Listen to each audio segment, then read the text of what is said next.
Hier soir, 4 astronautes sont montés à bord d'un vaisseau spatial qu'un ancien ingénieur de la NASA a déclaré inapte au vol habité. Le bouclier thermique avait déjà échoué. Lors du dernier vol d'essai, plus d'une centaine de fragments de matériaux se sont arrachés pendant la rentrée atmosphérique. Des sillons profonds, des trous, des dommages si graves que la NASA a dissimulé les photographies pendant plus d'1 an.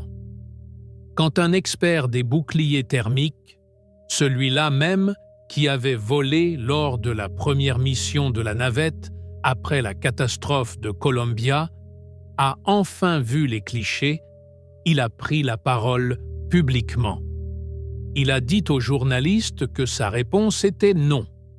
Ne faites pas voler des êtres humains sur cette machine. Il a affirmé que la NASA répétait exactement les mêmes erreurs qui avaient tué les équipages de Challenger et de Columbia. La pression du calendrier écrasant la sécurité, les voix dissidentes réduites au silence, des modèles informatiques remplaçant les véritables essais. La NASA a quand même lancé la mission. Hier soir, à 18h35, la fusée la plus puissante jamais utilisée pour transporter des êtres humains a allumé ses moteurs au centre spatial Kennedy. Près de 40 millions de newtons de poussée. 4 personnes attachées à l'intérieur d'une capsule posée au sommet d'un bouclier thermique dont tout le monde, partisans comme critiques, s'accorde à dire qu'il se fissurera de nouveau pendant la rentrée. Le seul désaccord porte sur la question de savoir s'il se fissurera suffisamment pour les tuer. En ce moment même, ces 4 astronautes se trouvent plus loin de la Terre que n'importe quel être humain depuis plus de 50 ans. Ils se dirigent vers la face cachée de la Lune. Ils vont perdre tout contact avec la Terre. Ils vont battre le record de la plus grande distance jamais parcourue par un être humain depuis notre planète. Et ensuite, ils feront demi-tour et reviendront à plus de 40 000 km/h à travers un plasma à près de 2800 degrés Celsius sur ce même bouclier thermique. Voici l'histoire d'Artemis II, et elle se déroule en ce moment même. Ce soir, nous allons quelque part d'extraordinaire. Nous allons suivre 4 êtres humains alors qu'ils montent à bord d'une machine que certains experts estiment inapte au vol habité. Une machine dont le bouclier thermique est fissuré. Une machine propulsée par près de 40 millions de newtons de poussée. Une machine qui va les emporter plus loin de la Terre que n'importe quel être humain ne l'a jamais été. Nous allons les suivre depuis le pas de tir du centre spatial Kennedy, à travers les ceintures de radiation qui entourent notre planète, et jusque dans le vide entre la Terre et la Lune. Nous allons les regarder contourner la face cachée de la Lune, perdre tout contact avec la Terre, puis revenir vers notre planète à plus de 40 000 km/h. Et nous serons avec eux pendant les 5 minutes finales. Les 5 minutes où la température à l'extérieur de leur hublot atteint 2800 degrés. Les 5 minutes où le bouclier thermique qui a déjà échoué une fois est tout ce qui se dresse entre eux et l'anéantissement. Voici l'histoire d'Artemis II, le retour le plus dangereux de l'histoire du vol spatial habité, et elle se déroule en ce moment même. En décembre 2022, la NASA a lancé une capsule inhabitée appelée Orion pour un vol d'essai autour de la Lune. La mission s'appelait Artemis I. C'était le premier vol de la fusée la plus puissante jamais construite, le Space Launch System. La capsule a volé jusqu'à la Lune, l'a contournée et est revenue. La NASA a proclamé un triomphe. Les communiqués de presse saluaient une performance irréprochable. les ingénieurs ont célébré. L'agence a avancé ses plans pour embarquer des êtres humains lors du prochain vol. Ce qu'ils n'ont pas dit au public, c'est que le bouclier thermique était revenu brisé. Quand les techniciens du Centre spatial Kennedy ont sorti la capsule Orion de l'océan Pacifique et l'ont ramenée dans l'installation de traitement, ils ont découvert quelque chose de profondément troublant. Le bouclier thermique, cette barrière incurvée de matériaux ablatifs qui protège la capsule de la chaleur infernale de la rentrée atmosphérique, était couvert de dommages. Plus de 100 emplacements montraient une érosion inattendue. De gros morceaux de matériaux avaient été arrachés. Des sillons profonds balafraient la surface. 4 boulons de séparation avaient partiellement fondu à travers leur barrière thermique. Les dégâts ne correspondaient pas aux prédictions des modèles informatiques. Ils ne correspondaient pas à ce que les essais au sol avaient suggéré. C'était quelque chose de nouveau, quelque chose que personne n'avait jamais vu. La NASA n'a pas publié les photographies, pas pendant plus d'1 an. Le premier indice de problème est apparu en mars 2023, quand le directeur du programme Orion, Howard Hu, a mentionné lors d'une conférence téléphonique avec des journalistes qu'il y avait eu plus de variations sur le bouclier thermique que prévu. Il a dit que le matériau carbonisé s'était ablaté différemment de ce que les modèles informatiques avaient prédit, mais il n'a pas montré les photos. Il n'a pas décrit les sillons. Il n'a pas mentionné les boulons. Ce n'est qu'en mai 2024, quand le bureau de l'inspecteur général de la NASA a publié son rapport, que l'ampleur complète des dommages est devenue claire. Les photographies étaient alarmantes. Le bouclier thermique était criblé de trous. Des morceaux de matériaux ablatifs de la taille d'une brique s'étaient détachés pendant la rentrée. Le matériau, appelé avcoat, n'était pas censé se détacher en morceaux. Il était conçu pour se carboniser et s'effriter de manière progressive, évacuant la chaleur loin du vaisseau dans un processus contrôlé. Au lieu de cela, des gaz s'étaient retrouvés piégés à l'intérieur des blocs d'avcoat pendant la mission. Quand la capsule a percuté l'atmosphère à plus de 40 000 km/h et que les températures ont grimpé vers 2800 degrés, ces gaz piégés se sont dilatés. La pression a monté, le matériau s'est fissuré et s'est éjecté en morceaux irréguliers, laissant le bouclier thermique balafré et compromis. Le problème trouvait sa racine dans une décision de conception prise des années plus tôt. Les boucliers thermiques originaux d'Apollo utilisaient une matrice en nid d'abeille unique, composée d'environ 320 000 cellules hexagonales remplies individuellement. C'était élégant, c'était éprouvé, ça fonctionnait. Mais pour Orion, la NASA a choisi une approche différente. Au lieu d'un nid d'abeilles continu, ils ont collé environ 180 blocs individuels d'avcoat sur une peau en fibre de carbone.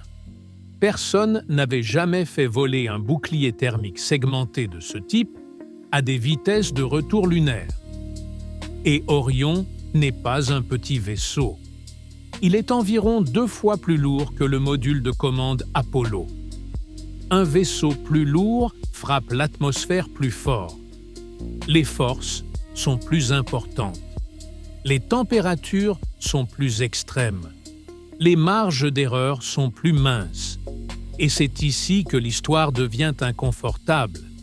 Parce qu'après avoir découvert les dommages, la NASA n'a pas remplacé le bouclier thermique pour la mission suivante. Ils n'en ont pas construit un nouveau. Ils n'ont même pas effectué un autre vol d'essai inhabité pour valider une correction. À la place, ils ont changé la trajectoire de rentrée. Lors d'Artemis 1, la capsule avait utilisé ce qu'on appelle une rentrée par rebond. Elle plongeait dans l'atmosphère, rebondissait comme un galet ricochant à la surface de l'eau, puis replongeait pour la descente finale. Ce profil de rebond créait des cycles de chauffage et de refroidissement qui permettaient au gaz de s'accumuler à l'intérieur de l'Havkoat. La NASA a opté pour une rentrée directe. La capsule plongerait tout droit. Une seule traversée continue de l'atmosphère, sans rebond, sans cycle de refroidissement, sans temps pour que les gaz s'accumulent et se dilatent. Le compromis était considérable. Une rentrée directe signifie des forces G plus élevées pour l'équipage. Cela signifie un angle plus prononcé et une bouffée de chaleur plus intense. Mais la NASA a argué que cela éliminerait les conditions qui avaient causé les fissures. Le bouclier thermique se fissurerait quand même. Tout le monde l'a reconnu. Mais les fissures, pensait-il, seraient gérables, survivables. Tout le monde n'était pas d'accord. Et la voix dissidente la plus éminente venait d'un homme qui comprenait les boucliers thermiques mieux que presque n'importe qui au monde. Son nom est Charles Camarda. C'est un ancien astronaute de la NASA. Il est titulaire d'un doctorat en ingénierie. Il a occupé le poste de directeur de l'ingénierie au Centre spatial Johnson et il a volé à bord de la navette Discovery en 2005 lors de la première mission habitée après la catastrophe de Columbia. Cette catastrophe, qui a tué 7 astronautes en 2003, avait été causée par un dommage au bouclier thermique de la navette. Camarda avait passé sa carrière à étudier exactement ce type de défaillance. Quand il a vu les photographies du bouclier thermique d'Artemis 1, il a été alarmé. Quand il a appris que la NASA prévoyait de faire voler un équipage sur la même conception de base, sans vol de validation inhabité, il a pris la parole publiquement. Il a déclaré à la presse que, interrogé sur la sécurité du vol d'Artemis 2, sa réponse était non. Il a qualifié le bouclier thermique de déviant. Il a dit que la NASA avait construit ce qu'il a décrit comme des modèles simplistes pour justifier rétroactivement la décision de lancer. Il a argué que les outils informatiques même que la NASA utilisait pour analyser le problème étaient ceux-là même qui avaient échoué à le prédire initialement. Et puis, il a dit quelque chose qui a envoyé un frisson dans toute la communauté aérospatiale. Il a comparé ce qui se passait au comportement institutionnel qui avait précédé la catastrophe de Challenger en 1986 et celle de Columbia en 2003.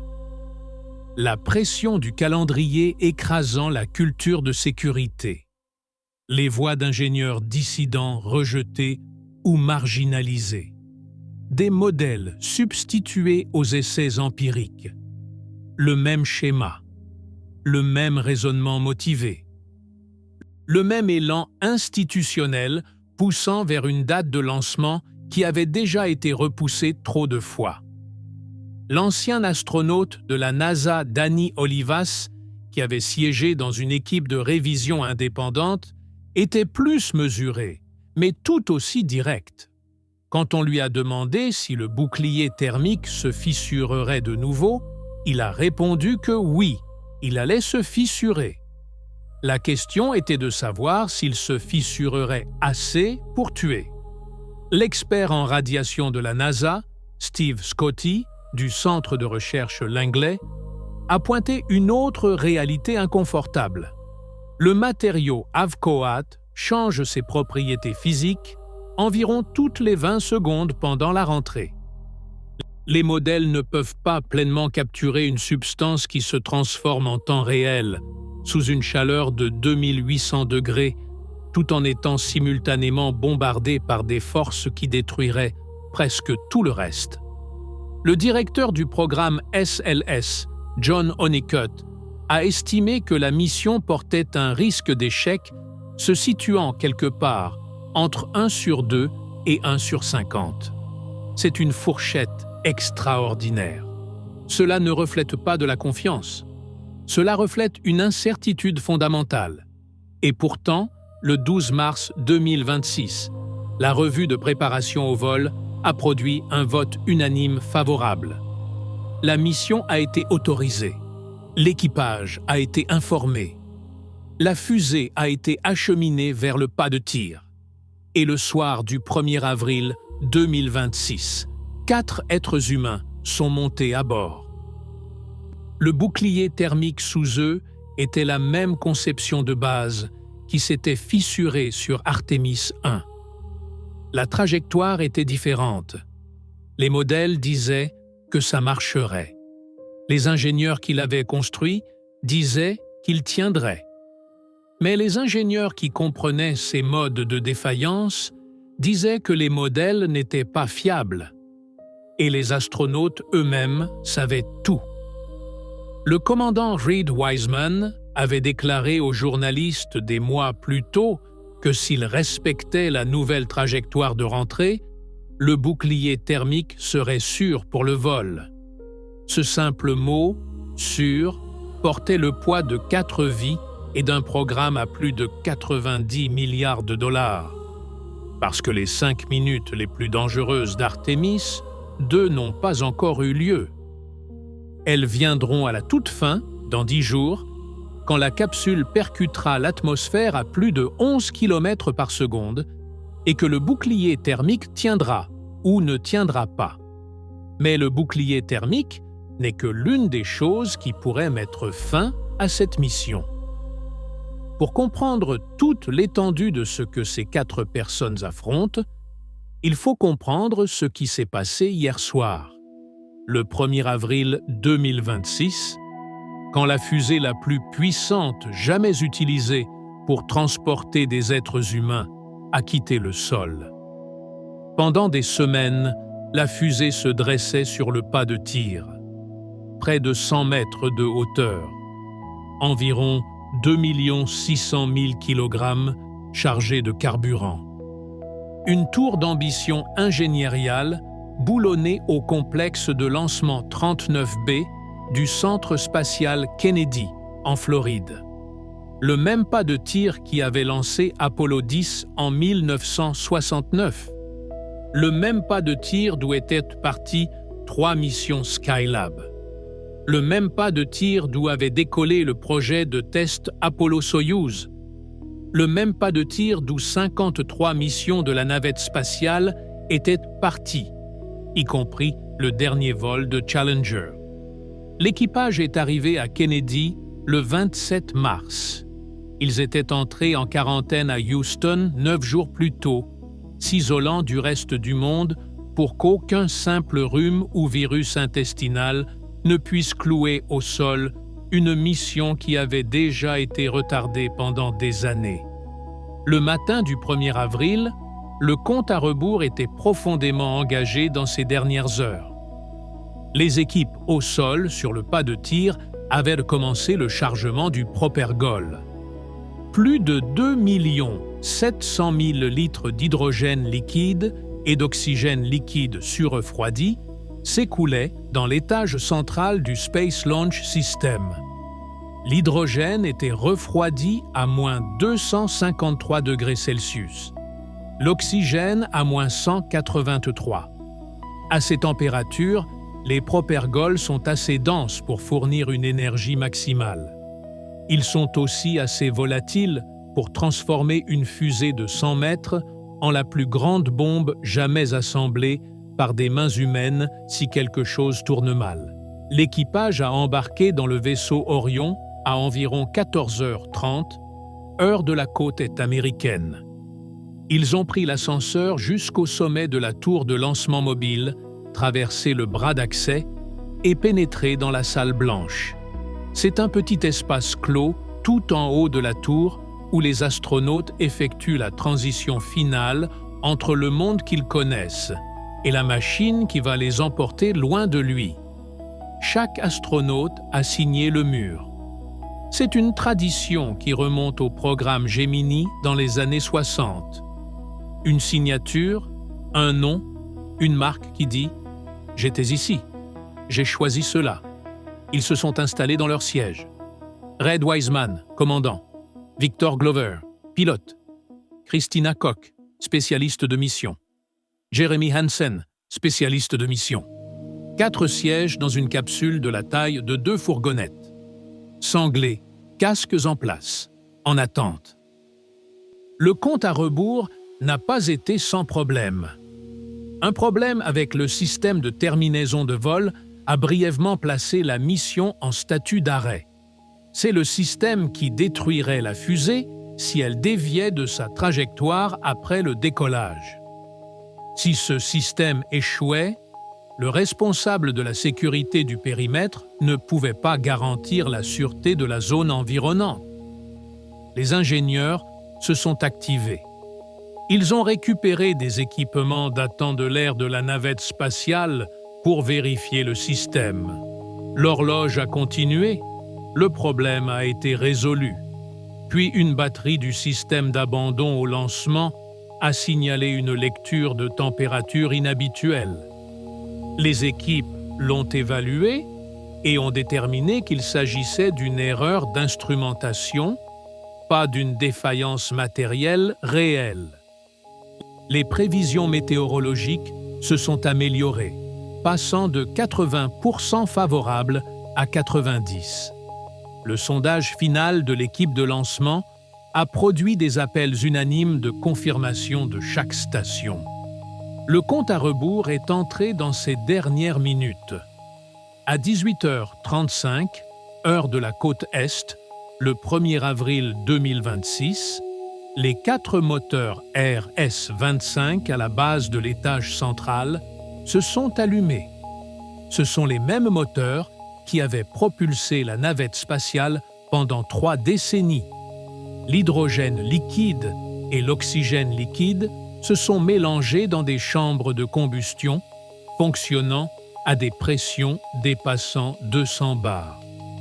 Les températures à l'intérieur de ces chambres atteignaient près de 3300 degrés Celsius. Les moteurs ont poussé à pleine puissance. 7 secondes se sont écoulées. Les ordinateurs de vol ont vérifié que les 4 moteurs fonctionnaient dans les limites acceptables. Puis, les propulseurs d'appointe à poudre se sont allumés. Les 2 boosters fixés de chaque côté de l'étage central sont les plus gros moteurs à propergol solide jamais construits pour le vol. Chacun mesure environ 54 mètres de haut. Chacun brûle environ 5 tonnes et demie de propergol par seconde. Ensemble, avec les 4 moteurs principaux, ils produisent près de 40 millions de newtons de poussée.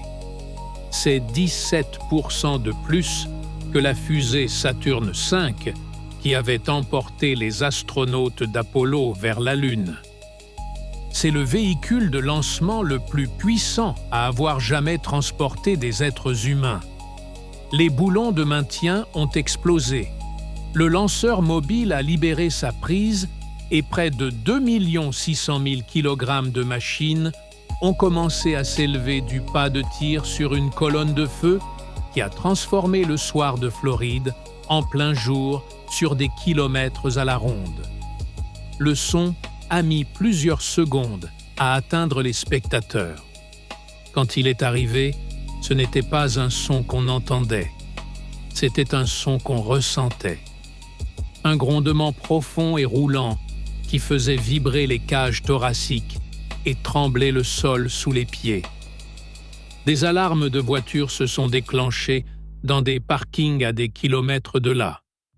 La fusée a grimpé lentement d'abord. Le rapport poussée-poids au décollage était proche d'1,5. Pour chaque kilogramme de poids, les moteurs produisaient environ 1,5 kg de force. L'accélération n'était pas spectaculaire. Elle était régulière, implacable, croissante. 2 minutes après le décollage, La fusée se trouvait à 47 km au-dessus de l'océan Atlantique, voyageant à près de 5000 km/h. Les propulseurs d'appoint à poudre avaient épuisé leur propergol. Des boulons explosifs ont été actionnés. Les deux enveloppes vides se sont détachées de l'étage central en tournoyant, traînant des filets de flammes résiduelles. Elles sont tombées vers l'océan en contrebas. Les moteurs de l'étage central ont continué à brûler. 8 minutes après le décollage, les moteurs de l'étage central se sont arrêtés. La fusée se trouvait maintenant au bord de l'espace. Extinction des moteurs principaux.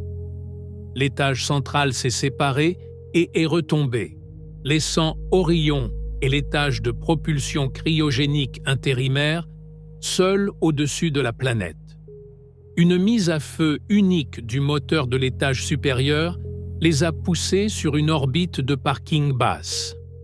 49 minutes après le lancement, une manœuvre de relèvement du périgée a amené l'orbite à une altitude stable.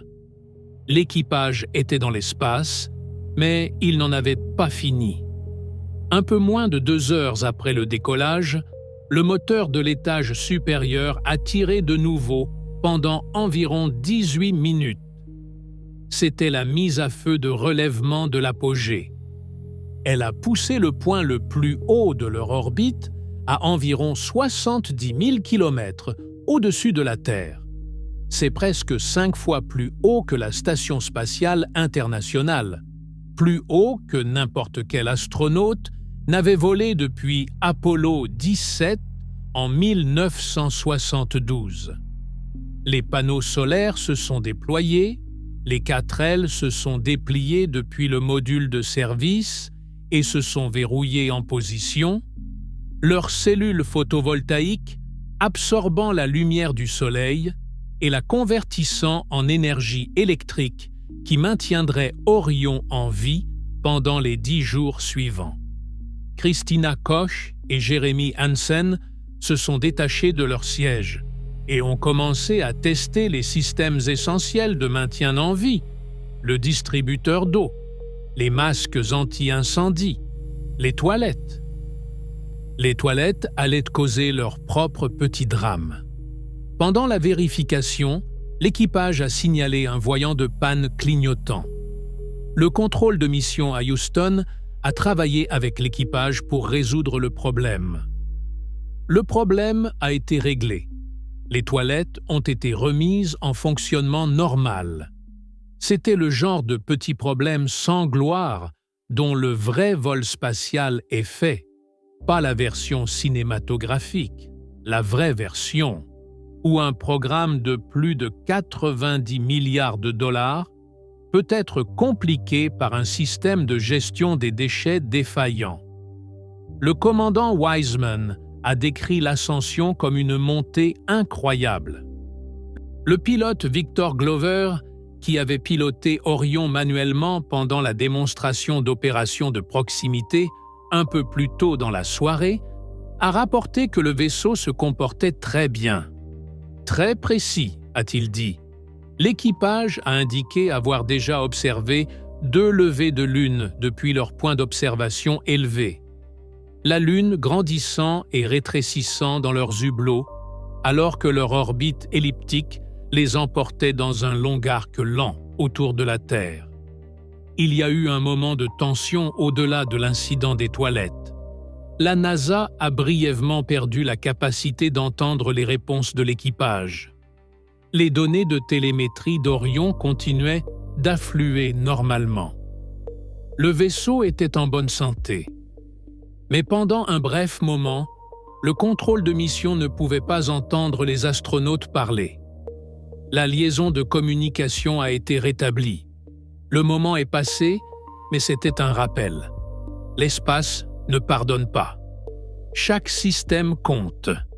Chaque connexion compte.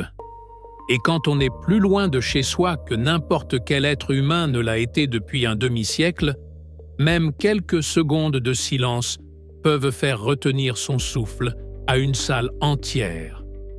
l'équipage s'est installé pour une sieste de 4 heures. Il serait réveillé à 7 heures du matin, heure de la côte Est, le 2 avril, pour préparer la mise à feu de relèvement du Périgée. Cette mise à feu relèverait le point le plus bas de leur orbite, façonnant la trajectoire en préparation de ce qui allait suivre. Parce que le lancement n'était que le commencement. La fusée avait fonctionné, les boosters s'étaient séparés, les moteurs avaient tiré à temps, les panneaux solaires s'étaient déployés. Orion était vivant et en bonne santé en orbite haute terrestre, avec 4 êtres humains à l'intérieur. Mais la partie la plus difficile du lancement n'était pas derrière eux. En moins de 24 heures, ils allaient devoir prendre la décision la plus critique de toute la mission. Allumer le moteur qui les engage vers la Lune, ou abandonner et rentrer à la maison. Une fois que ce moteur s'allume, il n'y a plus de retour en arrière, pas de mission de sauvetage, pas de retour rapide. Ils seront engagés dans un voyage de 400 000 km autour de la face cachée de la Lune, avec rien d'autre que la physique et un bouclier thermique fissuré pour les ramener chez eux. L'équipage le sait. Le contrôle de mission le sait.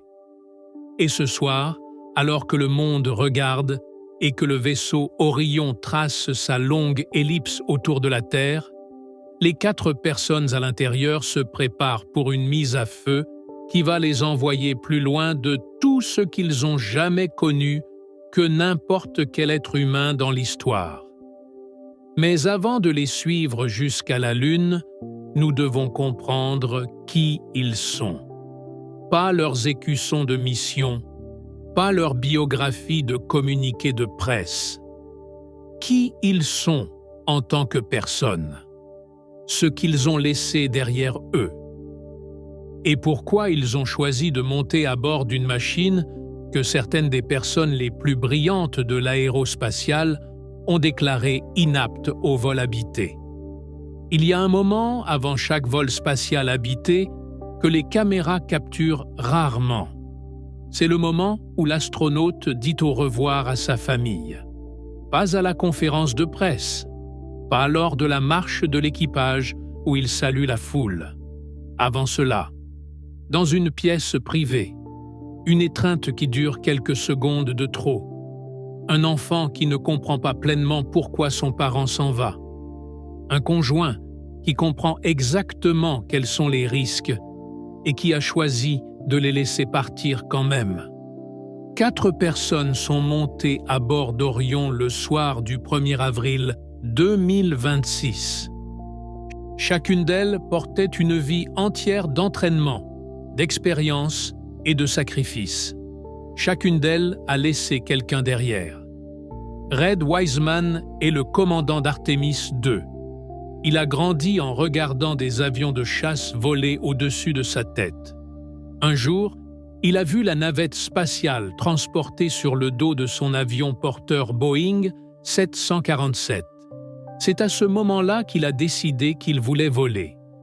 Il a rejoint la marine américaine. Il est devenu pilote. Il a piloté le F-14 Tomcat et le F/A-18 Super Hornet lors de déploiements de combat. Il est diplômé de l'école des pilotes d'essai de la marine, l'un des programmes les plus sélectifs de l'aviation militaire. En 2014, il a passé 165 jours à bord de la Station spatiale internationale lors de l'expédition 41. Son équipage a établi un record de 82 heures de recherche effectuées en une seule semaine. Il a ensuite occupé le poste d'astronaute en chef de la NASA, la personne responsable de la gestion du corps des astronautes et des affectations d'équipage. Quand ils l'ont nommé commandant d'Artemis II, il était déjà l'une des personnes les plus expérimentées du bâtiment. C'est aussi un père célibataire de 4 enfants. Il a amené sa famille sur le pas de tir. Il les a regardés faire un signe de la main alors qu'ils marchaient vers la fusée. l'équipage a choisi de nommer leur vaisseau Integrity. Wiseman a dit que le nom correspondait à tout ce qui définissait leur approche de l'entraînement, tout ce en quoi ils croyaient. Quand les journalistes l'ont interrogé sur le bouclier thermique, il n'a pas bronché. Il a dit que les enquêteurs avaient découvert la cause profonde et que c'était la clé. Il a exprimé sa confiance dans la nouvelle trajectoire de rentrée. Mais ce n'est pas un homme qui ignore le risque. Il a effectué des missions de combat. Il a testé des aéronefs expérimentaux. Il sait exactement ce que les probabilités signifient. Et il est monté à bord, quand même. Victor Glover est le pilote. C'est un capitaine de la marine américaine. Il a piloté le FA-18 Hornet, le Super Hornet et le A-18G Growler. Il a accumulé plus de 3500 heures de vol, plus de 400 appontages, 24 missions de combat. En 2020, il a piloté le premier vol opérationnel du SpaceX Crew Dragon vers la Station spatiale internationale. Il a vécu à bord de la station pendant 168 jours. Il a effectué 4 sorties extravéhiculaires. Il est devenu le premier astronaute noir à vivre à bord de l'ISS pour une mission de longue durée. Quand Artemis II a été annoncé, Glover est devenu la première personne de couleur à voyager au-delà de l'orbite terrestre basse dans l'histoire de l'espèce humaine.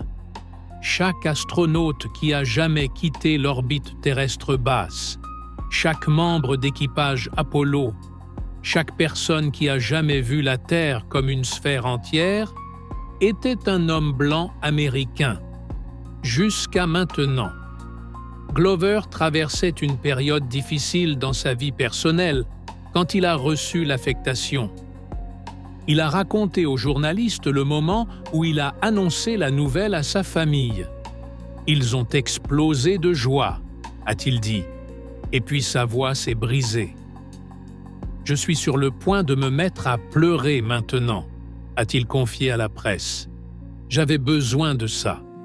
Je ne savais même pas que j'en avais besoin. La mission lui a donné quelque chose à quoi se raccrocher. Un but qui transcendait les difficultés du moment. Christina Koch est spécialiste de mission, ingénieure électricienne. Elle a travaillé à la station Amundsen Scott au pôle Sud et dans des avant-postes isolés en Antarctique. Une personne qui a cherché les environnements les plus rudes de la Terre bien avant de penser à quitter la planète. En 2019, elle a établi le record du plus long vol spatial continu par une femme, 328 jours à bord de l'ISS. Avec Artemis II, elle devient la première femme à voyager au-delà de l'orbite terrestre basse. Elle a demandé au public de considérer ce que cela fait d'être parmi ceux qui peuvent appeler la Lune une destination. Pas quelque chose qu'on regarde dans le ciel, un endroit où l'on va. Jeremy Hansen est colonel de l'aviation royale canadienne, pilote de CF-18. Il a commencé à voler à 12 ans, obtenu ses ailes de planeur à 16, sa licence de pilote à 17. Premier Canadien à diriger une promotion d'astronaute de la NASA. Premier non-américain au-delà de l'orbite basse. Et Artemis II est son premier vol spatial. Un débutant dont le premier voyage l'emmènera plus loin de la Terre que quiconque dans l'histoire. Il vient d'une ferme en Ontario, il est marié, père de 3 enfants. Il a dit simplement « C'est extraordinaire en tant qu'être humain d'aller du côté caché de la Lune et de regarder la Terre depuis la perspective de la Lune. » Un pilote d'essai, un vétéran de combat, une scientifique polaire, un pilote de chasse débutant dans l'espace. 4 personnes informées des dommages au bouclier thermique, des probabilités d'échec de 1 sur 2 à 1 sur 50 et qui ont décidé d'y aller quand même. L'équipage a nommé son vaisseau Integrity. un mot qui signifie solidité, l'état de ce qui est entier, et aussi adhésion au principe moral, le refus de compromettre ce qui compte. Dans quelques heures, la mise à feu d'injection translunaire va se produire. Le moteur va pousser Orion hors de l'orbite terrestre et sur la trajectoire qui mène à la Lune. Après cette mise à feu, il n'y a plus de retour en arrière, pas de sauvetage, pas d'abandon rapide. Les 4 personnes à l'intérieur seront engagées dans un voyage de 400 000 km à travers l'environnement le plus hostile que des êtres humains aient jamais pénétré. Mais la mise à feu du moteur elle-même n'est que le commencement, parce que ce qui se passe entre la Terre et la Lune est bien plus dangereux que la plupart des gens ne le réalisent. Et la première menace qu'ils affronteront est une menace qu'ils ne peuvent pas voir, qu'ils ne peuvent pas sentir, et à laquelle ils ne peuvent pas échapper. C'est l'océan invisible de radiation qui remplit l'espace entre les mondes. Environ 25 heures après le décollage, le soir du 2 avril 2026, l'équipage d'Artemis II fait face au moment le plus déterminant de leur mission. Ce n'est pas le lancement. Le lancement est violent mais bref. Ce n'est pas le survol lunaire. Le survol est spectaculaire mais passif. C'est ceci. Une mise à feu de moteur de 6 minutes qui déterminera s'ils vont vers la Lune ou s'ils rentrent chez eux. La manœuvre s'appelle l'injection translunaire. C'est un morceau de mécanique orbitale précis et impitoyable. Le moteur du module de service d'Orion, construit par l'Agence spatiale européenne, va tirer pendant environ 6 minutes. Pendant ces 6 minutes, la vitesse du vaisseau va augmenter d'environ 1450 km/h. Cela ne semble pas beaucoup. Orion voyage déjà à des dizaines de milliers de km/h sur son orbite terrestre haute. Mais ces 1450 km supplémentaires sont tout. Ils sont la différence entre tourner autour de la Terre pour toujours et échapper à son emprise gravitationnelle. La vitesse cible est d'environ 39 400 km/h. À cette vitesse, la gravité terrestre a encore assez d'influence sur le vaisseau pour garantir une trajectoire de retour libre. C'est le filet de sécurité. Si quelque chose tourne catastrophiquement mal après l'injection translunaire, si le système de guidage échoue, si le moteur ne peut pas tirer de nouveau, si un système critique meurt, la gravité de la Lune attrapera le vaisseau quand il contournera la face cachée, courbera sa trajectoire et le renverra vers la Terre. Aucune mise à feu supplémentaire de moteur requise. La physique seule les ramènera chez eux. C'est le même concept qui a sauvé l'équipage d'Apollo 13 en 1970. Quand un réservoir d'oxygène a explosé sur leur module de service à mi-chemin de la Lune, l'équipage ne pouvait pas faire demi-tour. Ils ne pouvaient pas allumer leur moteur principal. Ils étaient sur une trajectoire de retour libre. La gravité de la Lune a fait le travail. Elle les a fait pivoter et les a renvoyés vers la Terre. Ils ont améri vivants. Artemis II est conçu pour utiliser exactement le même type de trajectoire. Ce n'est pas une coïncidence, c'est un choix d'ingénierie délibéré, fait parce que l'histoire du vol spatial enseigne que les choses tournent mal.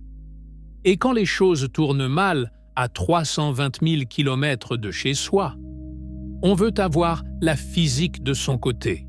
Mais la marge est terriblement mince. À 39 400 km/h, le retour libre fonctionne. À 40 000 km/h ou plus, il ne fonctionne pas. À la vitesse supérieure, La Lune renverrait quand même Orion dans la direction générale de la Terre, mais le vaisseau irait trop vite. Il dépasserait la planète. Il filerait au large et continuerait dans l'espace profond. Pas de sauvetage, pas de récupération, pas de retour. 4 astronautes dérivant dans le vide entre les mondes. 800 km/h font la différence entre la vie et la mort. En termes de mécanique orbitale, c'est une erreur d'arrondi. La précision requise est absolue. Avant la mise à feu, l'équipage a passé environ 24 heures en orbite terrestre haute à tester les systèmes d'Orion. C'est la période de vérification. Si quelque chose de critique échoue pendant cette période, si le maintien en vie tombe en panne, si la navigation est compromise, si les communications sont coupées, l'équipage peut abandonner. Ils peuvent allumer le moteur pour abaisser leur orbite et revenir sur Terre en quelques heures. C'est la dernière chance de tout annuler. L'une des activités clés pendant cette période de vérification était la démonstration d'opérations de proximité. L'équipage a manuellement manœuvré Orion par rapport à l'étage de propulsion cryogénique intérimaire épuisé. Pendant environ 70 minutes, le pilote Victor Glover a piloté le vaisseau à la main à travers une série de manœuvres contrôlées, d'approche et de recul. L'exercice était conçu pour tester des compétences qui seront essentielles lors de missions futures, spécifiquement la capacité de rendez-vous et d'amarrage avec un atterrisseur lunaire. Glover a rapporté qu'Orion se comportait magnifiquement. Très précis, a-t-il dit. Après la démonstration, Orion s'est éloigné de l'étage supérieur. 4 nanosatellites internationaux ont également été déployés pour mener des expériences sur les radiations et la météo spatiale. Mais ces petits satellites sont un spectacle secondaire. L'événement principal est la mise à feu. La physique du trajet vers la Lune est contre-intuitive. Ce n'est pas comme conduire vers une destination où l'on accélère, on roule à vitesse constante, puis on ralentit. Aller vers la Lune, c'est comme grimper une colline. La gravité terrestre est la pente. Au moment où l'injection translunaire s'achève et le moteur s'éteint, le vaisseau commence à ralentir. Chaque seconde qu'il s'éloigne de la Terre, la planète le tire en arrière. Orion va décélérer constamment pendant les 4 jours suivants. Les chiffres sont spectaculaires. À l'injection translunaire, Orion se déplace à environ 39 400 km/h. Quand il atteint le point médian entre la Terre et la Lune, à environ 320 000 km de la Terre et 66 000 km de la Lune, sa vitesse a chuté considérablement. Le vaisseau rampe à travers l'espace. Puis quelque chose de remarquable se produit. La gravité lunaire prend le dessus. La Lune commence à attirer le vaisseau vers elle. Orion recommence à accélérer. Il prend de la vitesse en tombant vers la Lune, contournant la face cachée à courte distance avant que la trajectoire ne le courbe de nouveau vers la Terre. L'ensemble de la trajectoire dessine un 8 dans l'espace. La Terre à une extrémité, la Lune à l'autre. Orion enfilant l'aiguille entre les deux, sa vitesse montant et descendant tandis qu'il échange un mètre gravitationnel pour un autre. Le commandant Wiseman et l'équipage ont passé des années à préparer cette mise à feu. Ils l'ont répété dans des simulateurs des centaines de fois. Ils connaissent les procédures par cœur. Ils connaissent les options d'abandon. Ils connaissent les contingences. Mais les simulations ne sont pas la réalité. Aucun simulateur ne peut parfaitement reproduire la sensation de savoir que dans 6 minutes, on sera engagé dans un voyage, d'où il n'y a pas de retour rapide. La décision de confirmation ou d'annulation repose à la fois sur le contrôle de mission à Houston et sur l'équipage à bord d'Orion. Les deux doivent être d'accord. Si les contrôleurs de mission voient quoi que ce soit dans la télémétrie qui les préoccupe, quoi que ce soit, ils peuvent annuler la mise à feu. Si l'équipage signale un problème, ils peuvent annuler la mise à feu. Mais si tous les systèmes sont au vert, si les calculs de trajectoire sont confirmés, si la météo sur la zone d'amérissage au retour semble acceptable dans 10 jours, alors l'appel est fait. Confirmation pour l'injection translunaire. Le moteur s'allume. 6 minutes. 1450 km/h ajoutés à la vitesse d'Orion. Le vaisseau bondit en avant. L'emprise de la Terre commence à se relâcher. L'équipage regarde par les hublots alors que la planète commence à rétrécir. Il n'y a plus de retour en arrière maintenant. Ils sont engagés. La Lune est à 4 jours. L'amérissage de retour est à plus d'une semaine. Et entre ici et là-bas, s'étend un corridor de danger qu'aucun être humain n'a affronté depuis plus de 50 ans. Des radiations qui peuvent déchiqueter l'ADN au niveau moléculaire. Une capsule si petite que 4 personnes vont y vivre pendant 10 jours. Un bouclier thermique qui a déjà échoué une fois. Et une parenthèse de silence absolu quand la Lune bloquera chaque signal venant de la Terre. L'équipage d'Artemis II vient de franchir le point de non-retour. Il se dirige vers la Lune, et le premier danger invisible est déjà tout autour d'eux. Il y a un bouclier autour de notre planète, auquel la plupart des gens ne pensent jamais. Il n'est pas fait de métal ni de verre. Il est fait de magnétisme. La Terre génère un champ magnétique qui s'étend sur des dizaines de milliers de kilomètres dans l'espace, enveloppant la planète dans un cocon invisible appelé la magnétosphère. Ce champ dévie la grande majorité des particules de haute énergie qui circulent constamment à travers le système solaire. Sans lui, la vie sur Terre n'existerait pas. La surface serait stérilisée par les radiations en quelques années.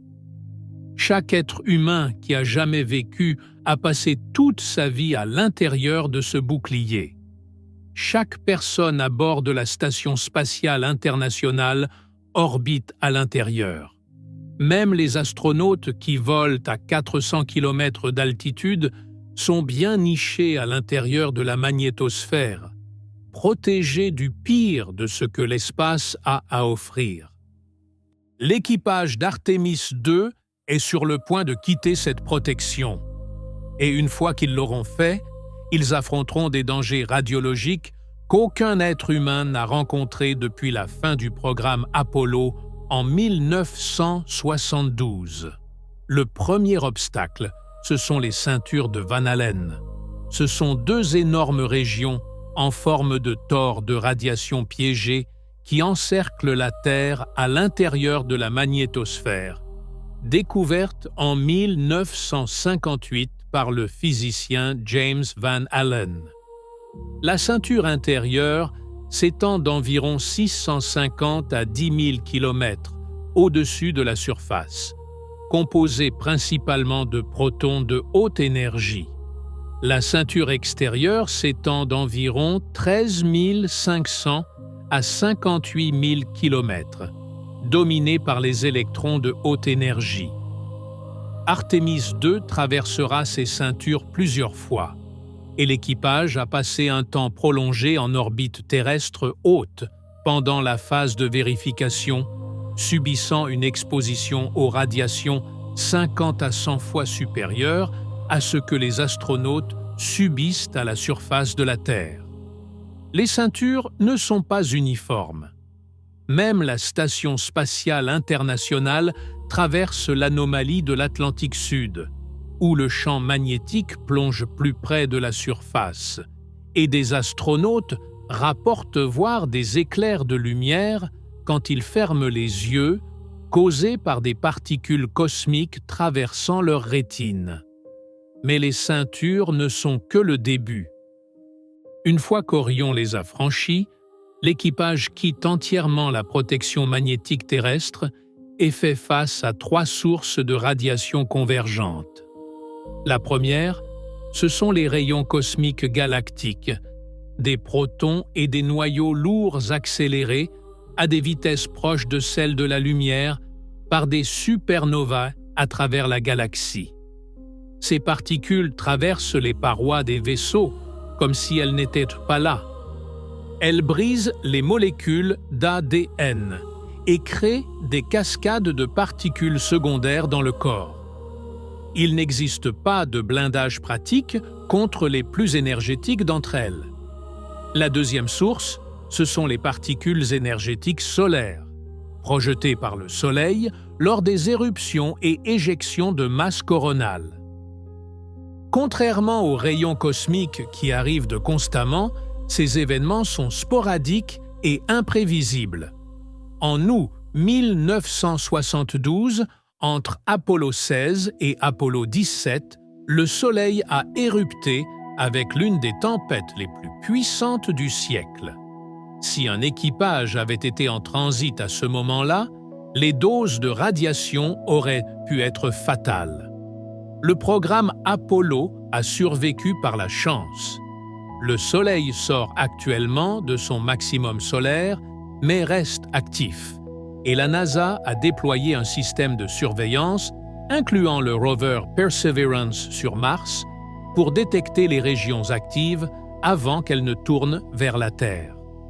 La troisième source est l'exposition résiduelle des ceintures de Van Allen au retour. Orion est bien mieux blindé que le module Apollo, avec des capteurs en temps réel et des dosimètres personnels pour chaque astronaute. Des gilets de radiation réduisent la dose aux organes vitaux de 40 à 60%. La dose totale attendue est équivalente à un scanner corporel complet, environ 5% de la limite de carrière. Gérable, à moins que le Soleil n'ait d'autres plans. L'une des expériences les plus innovantes à bord s'appelle Avatar. Des puces organes sur puces, contenant des répliques des cellules de moelle osseuse de chaque astronaute, exposées aux mêmes radiations que l'équipage, fournissant les premières données biologiques personnalisées sur l'espace profond. La radiation reste la limitation numéro 1 à l'exploration humaine du système solaire. Pendant 8 jours, l'équipage d'Artemis II va vivre en dehors du bouclier magnétique qui protège tous les autres êtres humains.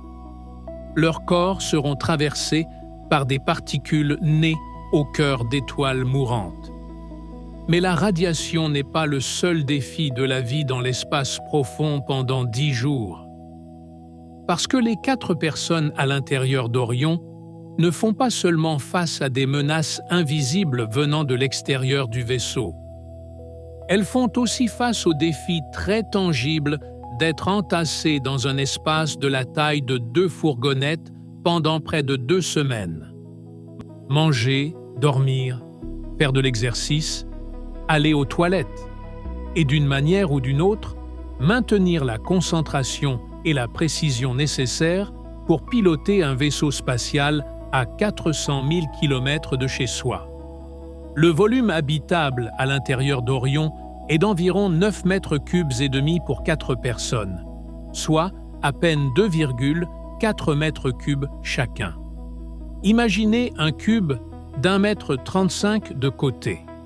Maintenant, imaginez y vivre pendant 10 jours avec 3 autres personnes. La capsule a été conçue pour la survie, pas pour le confort. En microgravité, l'équipage utilise le volume tridimensionnel complet de la cabine. Les murs deviennent des planchers. Le plafond devient un espace de travail. Ils dorment dans des sacs de couchage muraux, tous les 4 en même temps, sans séparation, flottant dans le noir pendant que la lune grossit dans les hublots. La nourriture est déshydratée. ou thermostabilisé, sans fruits frais ni café. Manger en microgravité est une compétence. Les miettes flottent, les liquides forment des sphères vacillantes, un ustensile lâché dérive à travers la cabine. L'exercice est quotidien et non optionnel, car en microgravité, les muscles s'atrophient et les os perdent leur densité. Un dispositif à volant d'inertie, plus petit qu'un bagage cabine, fournit une résistance allant jusqu'à 180 kg. La NASA surveille aussi comment les vibrations de l'exercice affectent le contrôle d'attitude du vaisseau. Une question sans réponse pour un véhicule aussi compact.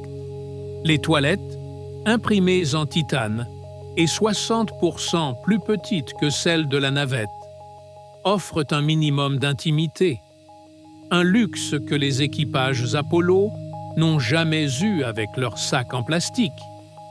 La communication avec la Terre est maintenue par le réseau de l'espace profond, 3 stations d'antennes géantes espacées de 120 degrés autour du globe, en Californie, près de Madrid, et en Australie. L'équipage dispose du Wi-Fi et peut passer des appels vidéo. Les jours s'écoulent selon un planning structuré. Démonstration de réanimation cardio-pulmonaire en apesanteur, test de communication longue distance, révision du plan d'imagerie lunaire, exercice d'enfilage d'urgence des combinaisons orange.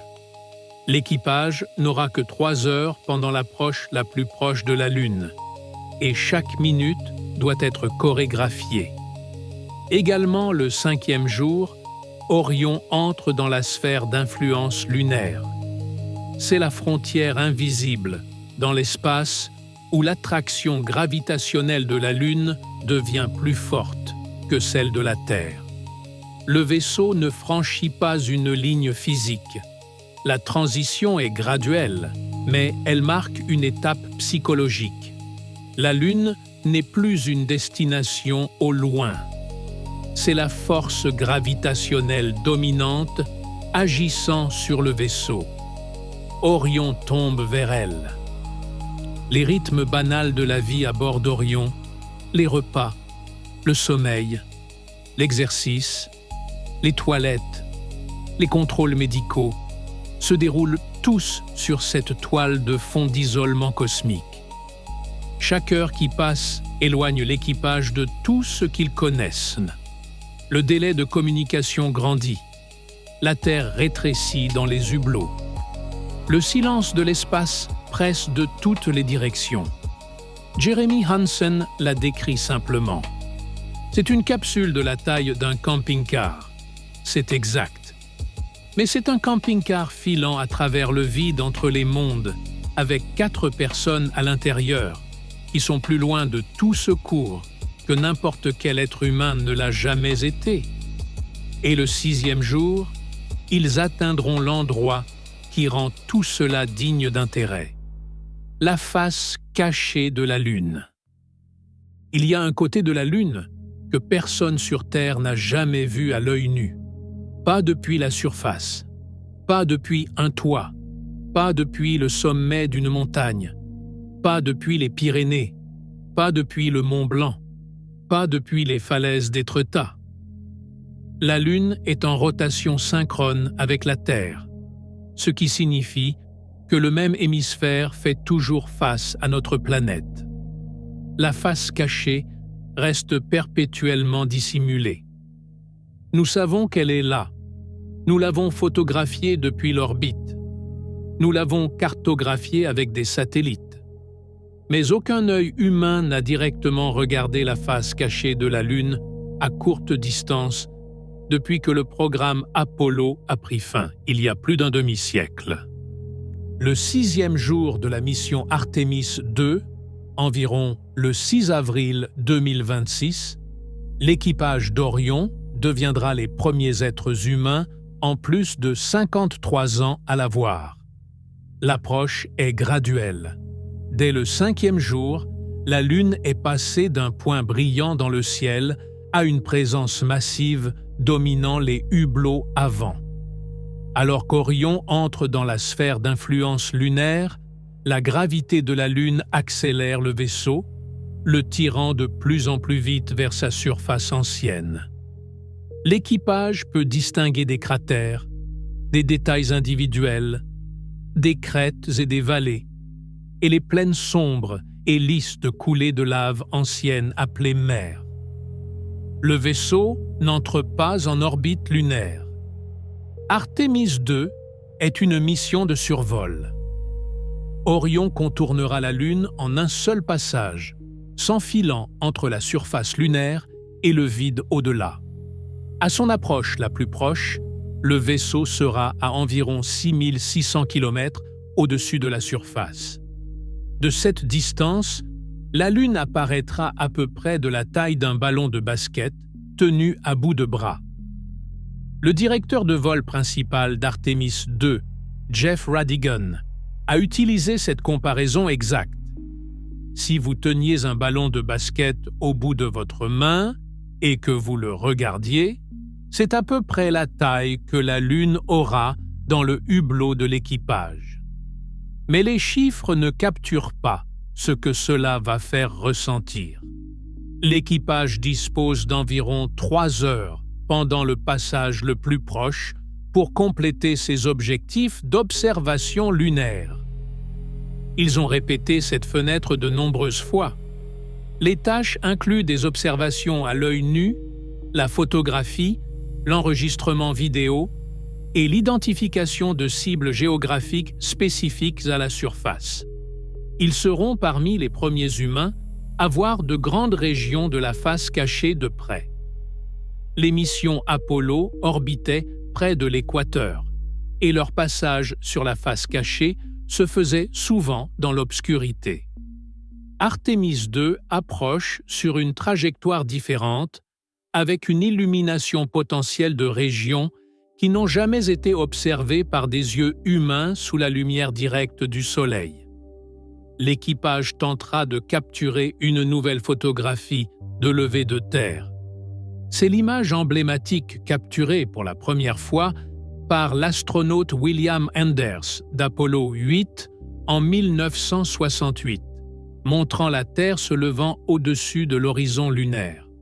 Cette photographie a changé la façon dont l'humanité se percevait. Elle montrait la planète comme une petite sphère fragile, seule dans la noirceur de l'espace. Pas de frontières visibles, pas de nations, juste une fine atmosphère bleue enveloppant une boule de roche et d'eau. Le lever de terre depuis Artemis II sera différent de celui d'Apollo 8 d'une manière fondamentale. Les personnes prenant la photographie seront différentes.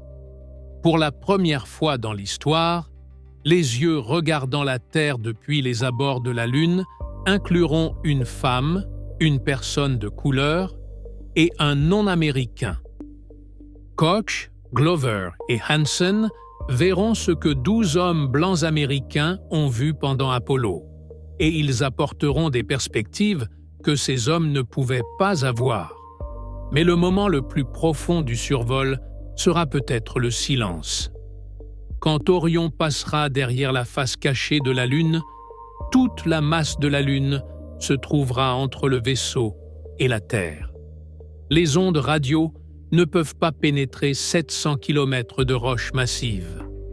Toute communication avec le contrôle de mission cessera. Pas d'appels vocaux, pas de transmission de données, pas de télémétrie. Pendant ces minutes, les 4 astronautes à bord d'Orion seront complètement coupés de tous les autres êtres humains vivants. Lors des missions Apollo, la perte de signal derrière la Lune était un événement régulier. Les astronautes orbitaient la Lune de nombreuses fois, perdant et regagnant le contact à chaque passage. C'était routinier. Sur Artemis II, la perte de signal ne se produit qu'une seule fois. L'équipage passe derrière la Lune, entre dans le silence, puis émerge de l'autre côté. Le silence est singulier. Il est absolu. Et c'est, selon n'importe quelle mesure, le moment le plus solitaire que des êtres humains auront jamais vécu. Imaginez cela. 4 personnes dans une capsule de la taille de 2 fourgonnettes. Dehors, par les hublots, la surface ancienne et cratérisée de la face cachée de la Lune, illuminée par le Soleil, mais jamais vue depuis la Terre. Derrière la Lune, dissimulée par sa masse, la Terre. Chaque personne qu'ils aiment, chaque son qu'ils connaissent, chaque signal qui les connecte à chez eux. Tout cela bloqué, tout cela disparu. Pendant ces minutes, ils sont entièrement seuls les uns avec les autres et avec l'univers. Christina Koch a parlé de cela avant la mission. Elle a demandé aux gens de penser à ce que signifie être quelqu'un qui peut appeler la Lune une destination. Pas quelque chose qu'on regarde, quelque chose vers quoi on voyage, quelque chose qu'on approche, quelque chose devant quoi on passe assez près pour voir des rochers d'individuels sur sa surface. Et puis vient le record. Quand Orion atteindra son point le plus éloigné, l'équipage se trouvera à environ 400 000 km de la Terre, plus loin que quiconque dans l'histoire. Le précédent record, établi par Apollo 13 en 1970, l'avait été par un équipage luttant pour survivre après l'explosion de leur réservoir d'oxygène. Leur distance record n'était pas un exploit, c'était une conséquence du désastre. Le record d'Artemis II est différent. Cet équipage a choisi d'y aller. Après le passage par la face cachée, Orion entame sa trajectoire de retour. La gravité de la Lune courbe la trajectoire, projetant le vaisseau en direction de la Terre. Le 8 est complet. L'équipage a vu ce que seule une poignée d'humains a jamais vu. Ils ont été plus loin de chez eux que n'importe quel être vivant doté d'un cœur battant n'a jamais voyagé. Et maintenant, ils repartent vers la Terre. Mais l'émerveillement de la face cachée cède la place à une tension croissante, parce que chaque kilomètre qui les rapproche de la Terre les rapproche du test du bouclier thermique. Les 5 minutes qui détermineront si la mission se termine dans la célébration ou la catastrophe. La partie la plus dangereuse du voyage n'est pas le lancement. Ce n'est pas la radiation. Ce n'est pas la face cachée. C'est de rentrer à la maison. Mais avant de suivre l'équipage à travers ce retour de feu, nous devons prendre du recul et poser une question qui hante le programme Artemis depuis sa création. Une question sur l'argent, sur la politique, sur la question de savoir si la machine la plus coûteuse de l'histoire humaine valait la peine d'être construite, et sur la fusée très différente qui attend dans les coulisses. Le Space Launch System n'est pas né d'une grande vision. Il est né d'une annulation. En 2010, le président Obama a annulé le programme Constellation, la précédente tentative de la NASA de retourner sur la Lune, en proie au retard et au dépassement de budget. Mais supprimer un programme n'est pas supprimer les emplois qui en dépendent. Le Congrès a voté une loi obligeant la NASA à construire une nouvelle fusée lourde en réutilisant le matériel de l'ère de la navette. Les moteurs RS-25, les propulseurs d'appoint à poudre, un étage central dérivé du réservoir externe. La directive était claire. Maintenir les emplois dans les mêmes installations, les mêmes circonscriptions, avec les mêmes sous-traitants. Le surnom est apparu immédiatement, le lanceur du Sénat. Il est resté parce qu'il était exact. Le coût initialement projeté était de 18 milliards de dollars. Ces chiffres se lisent aujourd'hui comme de la fiction. En 2025, plus de 60 milliards avaient été dépensés. Le coût total approchait les 93 milliards. Chaque lancement coûte environ 4 milliards de dollars. L'inspecteur général de la NASA a qualifié ce prix d'insoutenable. Le cœur du problème, Boeing, contractant principal, opère sous un contrat coût-plus où le contribuable absorbe tous les dépassements.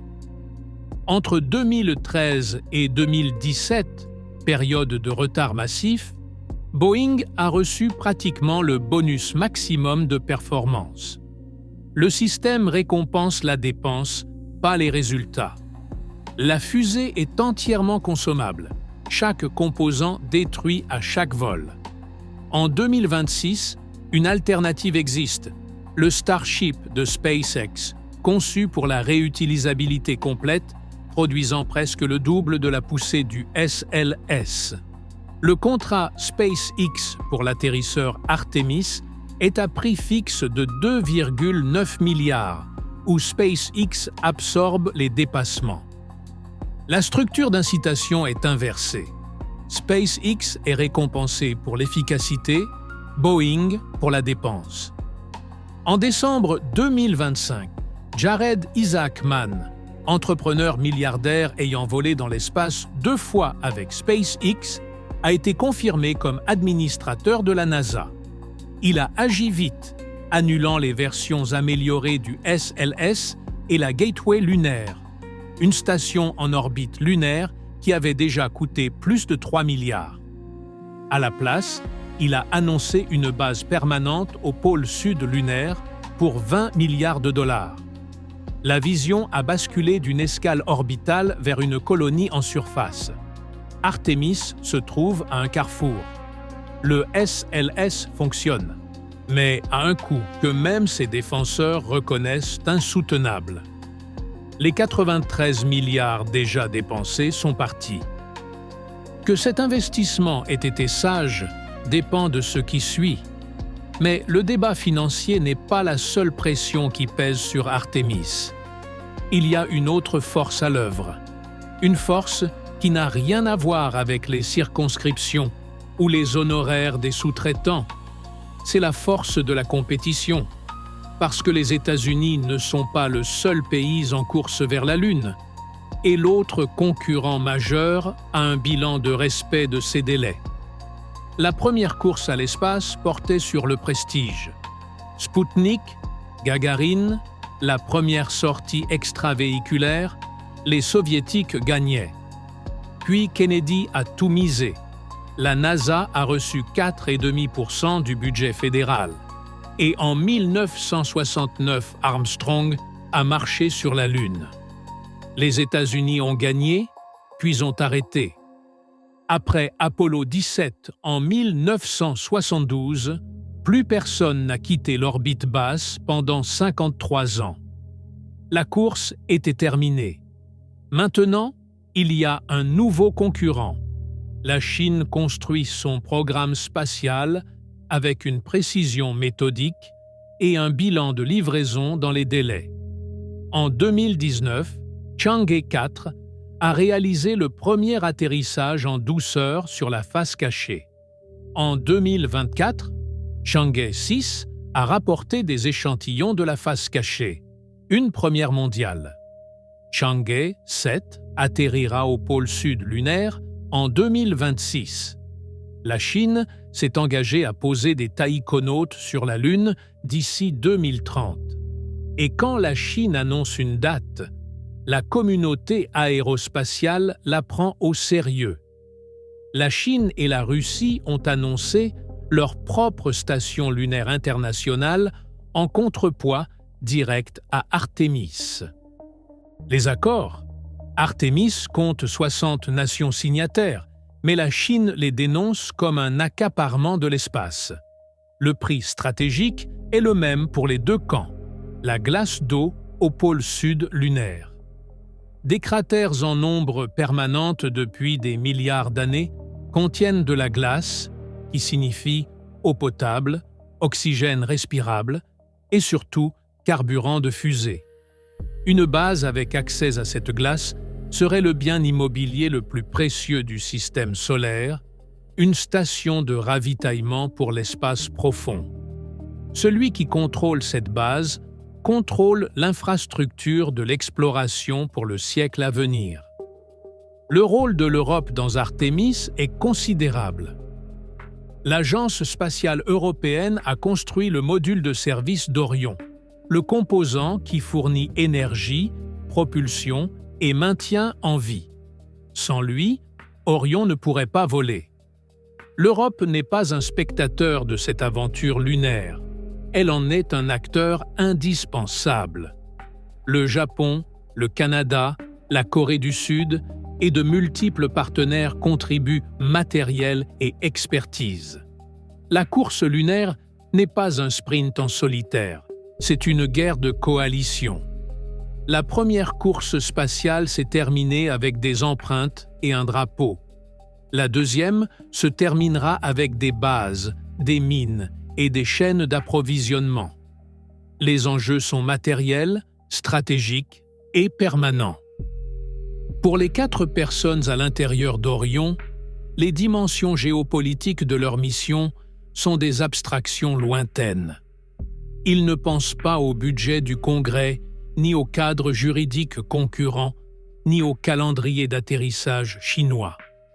Ils pensent au système qu'ils doivent surveiller, aux procédures qu'ils doivent exécuter et à la réalité croissante qu'ils rentrent maintenant chez eux. La Lune est derrière eux, la Terre est devant, et la partie la plus dangereuse de la mission se rapproche à chaque heure qui passe. 7e jour. La Lune rétrécit dans le hublot arrière. La Terre grossit. Orion retombe vers la Terre, la trajectoire en 8, se repliant sur elle-même. L'émerveillement cède la place à la préparation. L'équipage sait ce qui les attend. Ils connaissent l'historique du bouclier thermique, ont étudié les modèles et les opinions dissidentes. L'Avcoat va se fissurer. La question est de savoir si ce sera assez pour tuer. Pendant la croisière de retour, l'équipage collecte des données scientifiques, des échantillons de salive pour l'analyse du système immunitaire, des tests de pilotage manuel. Les scientifiques veulent savoir si des virus dormants sont réactivés en espace profond, comme cela a été observé sur la Station spatiale internationale. Les dispositifs organes sur puce de l'expérience Avatar collectent toujours des données et seront parmi les échantillons biologiques les plus précieux jamais ramenés de l'espace profond. Les 8e et 9e jours, la tension monte. L'équipage effectue des corrections de trajectoire chirurgicale pour viser la zone d'amérissage au large de San Diego. Il teste des vêtements de compression conçus pour contrer les effets de 10 jours en apesanteur. Sans ces vêtements qui fonctionnent comme les combinaisons anti-G des pilotes de chasse, le sang affluerait du cerveau vers les pieds au moment de la rentrée, causant vertiges ou perte de conscience pendant la phase la plus critique de la mission. Le 9e jour, l'équipage étudie les procédures de rentrée une dernière fois. Il prépare la cabine pour la violence de l'entrée atmosphérique, sécurisant tout ce qui pourrait devenir un projectile sous 6G. Si les ordinateurs tombent en panne, Glover piloterait la capsule à la main à travers l'atmosphère. Personne ne veut exécuter ce scénario, mais il s'y prépare parce que la préparation est ce qui sépare la survie de la catastrophe. L'équipage dort sa dernière nuit dans l'espace. La Terre visible par les hublots, plus grande maintenant, bleue et blanche contre le noir. Quand ils se réveilleront, ce sera le 10e jour. Le jour final. 10e jour. Séparation. Le module d'équipage Orion se détache du module de service européen. Des boulons explosifs tirent. Le module de service part en tournoyant vers sa destruction atmosphérique. Le module d'équipage est maintenant seul, un cône émoussé tombant vers la Terre. Les 4 astronautes sont sanglés, visière baissée, gants verrouillés. Les propulseurs orientent la capsule. Bouclier thermique en avant.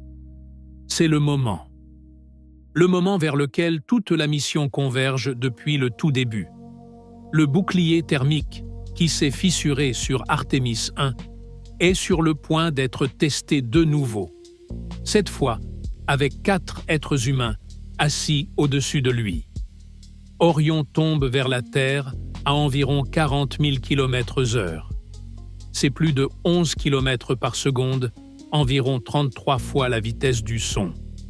C'est la rentrée atmosphérique habitée la plus rapide jamais tentée, dépassant même les vitesses atteintes par les capsules Apollo revenant de la Lune, parce qu'Orion est plus lourd et sa trajectoire est plus raide. À environ 120 km au-dessus de l'océan Pacifique, la capsule rencontre l'atmosphère perceptible. Les molécules d'air à cette altitude sont rares, ténues, presque rien. Mais à 40 000 km/h, presque rien devient tout. La capsule comprime l'air devant elle si violemment que les molécules de gaz ne peuvent pas s'écarter assez vite.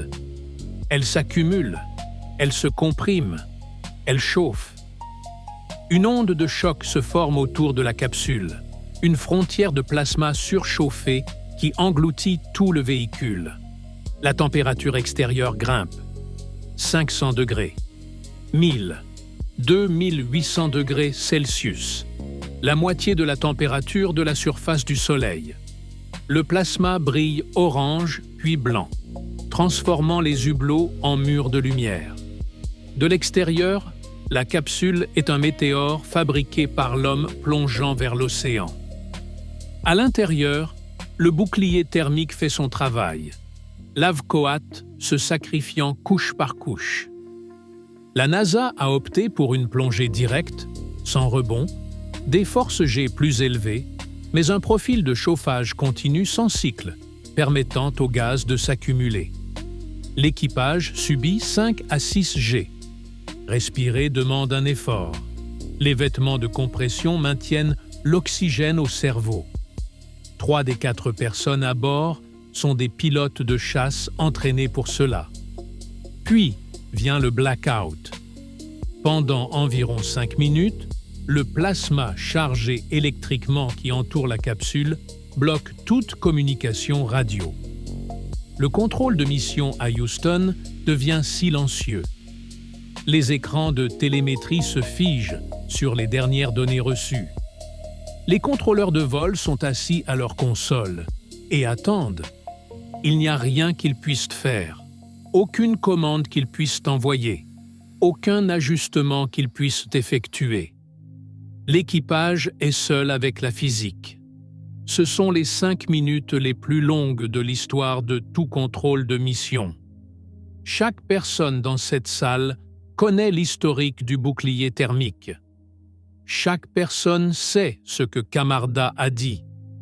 Chaque personne a vu les photographies d'Artemis 1.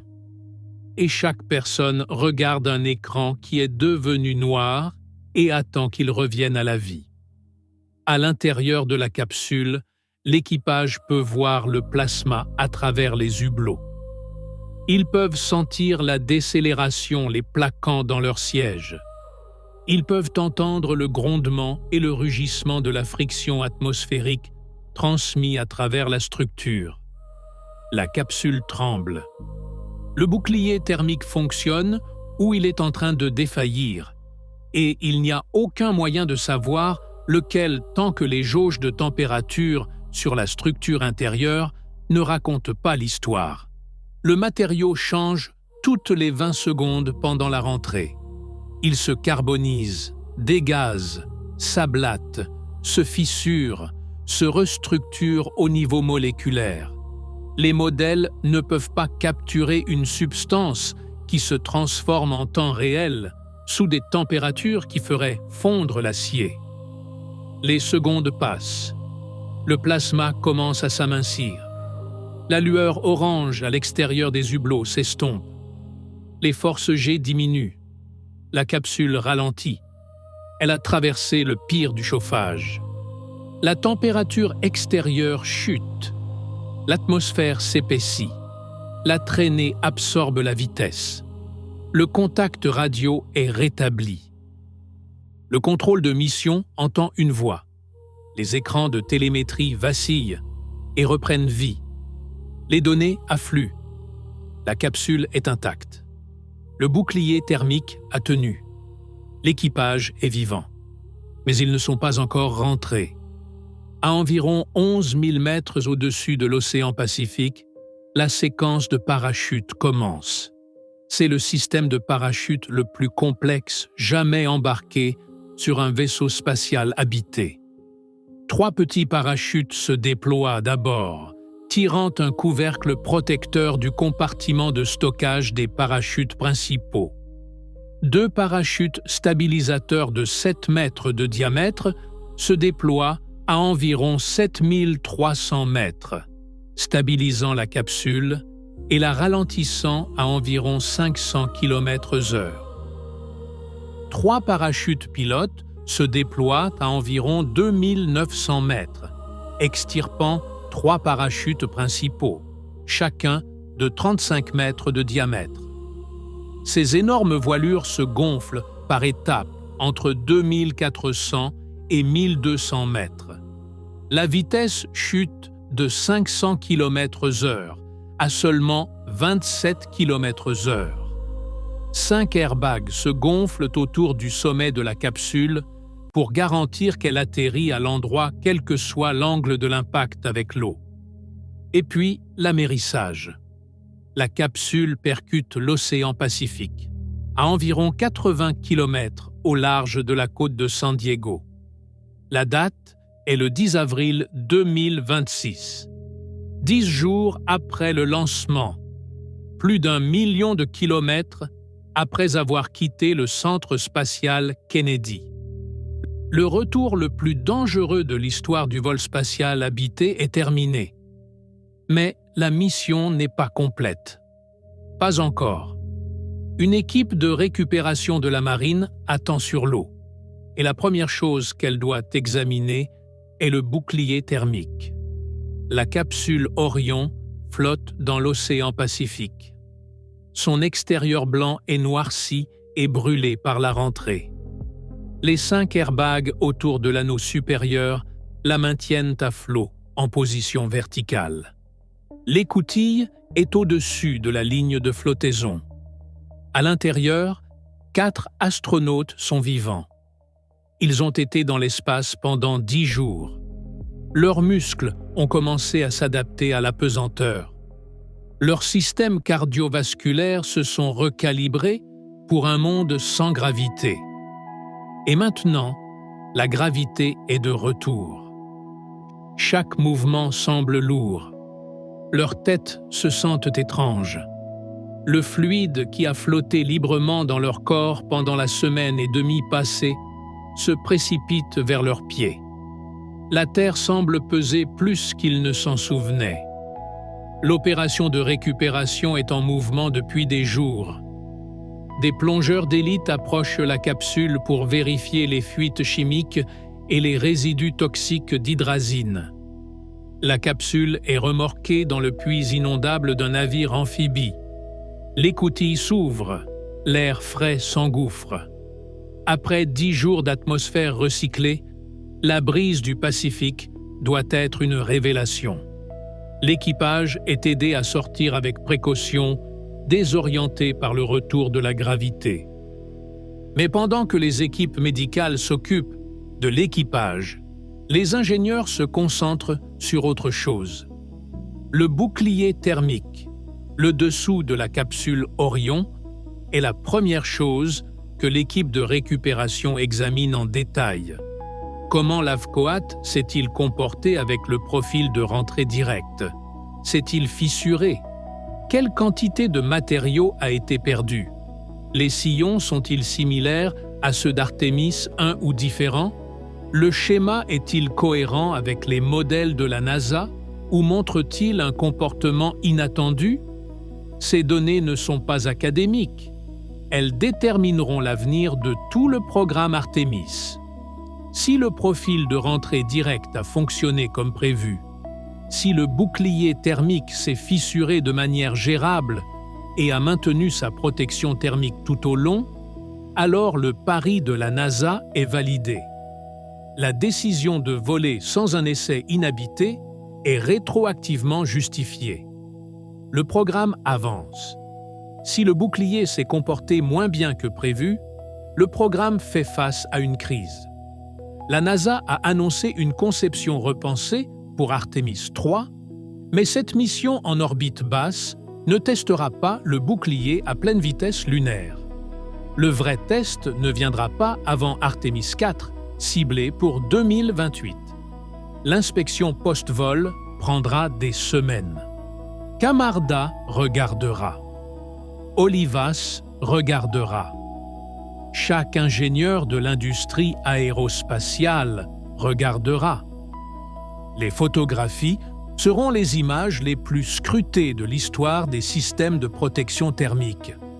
Artemis 2 ouvre la porte à tout ce qui suit. Artemis 3 testera le rendez-vous avec un atterrisseur en orbite terrestre.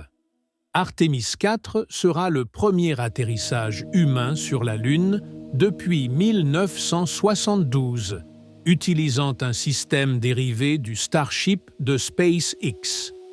Des atterrissages annuels sont prévus. L'objectif n'est pas des drapeaux et des empreintes. C'est une présence humaine soutenue au pôle sud lunaire. L'amérissage est un commencement, pas une fin. La capsule est récupérée, l'équipage est sauf, le bouclier thermique est examiné et le programme avance vers un avenir qui est simultanément exaltant et incertain.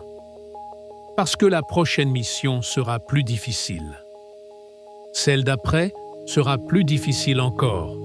Et au bout du chemin, si tout fonctionne, des êtres humains se tiendront de nouveau sur la Lune pour la première fois en plus d'un demi-siècle. Mais avant de regarder vers l'avenir, nous devons regarder en arrière, vers le pas de tir, vers l'histoire qui le hante et vers les fantômes qui ont marché le même chemin que ces 4 astronautes ont marché le 1er avril 2026. Le complexe de lancement 39B a été témoin de plus d'histoires que presque n'importe quel autre lieu sur Terre. 60 lancements en sont partis, depuis Apollo 10 en 1969 jusqu'à 53 missions de la navette. Et c'est depuis ce pas de tir, le 28 janvier 1986, que Challenger a été lancé pour la dernière fois. Le matin était froid, inhabituellement froid pour la Floride. Les températures sur le pas de tir étaient descendues à environ 2 degrés Celsius pendant la nuit, bien en dessous de la plage de qualification des joints toriques des propulseurs d'appoint. Des ingénieurs de Morton Thiokol, l'entreprise qui avait construit les boosters, avaient exprimé des inquiétudes la veille au soir. Ils avaient averti que les joints toriques pourraient ne pas se sceller correctement dans le froid. Ils avaient recommandé de retarder le lancement jusqu'à ce que les températures remontent. La direction de la NASA avait résisté. La mission avait déjà été retardée plusieurs fois. L'agence était sous pression pour maintenir son calendrier de lancement. Les inquiétudes ont été discutées.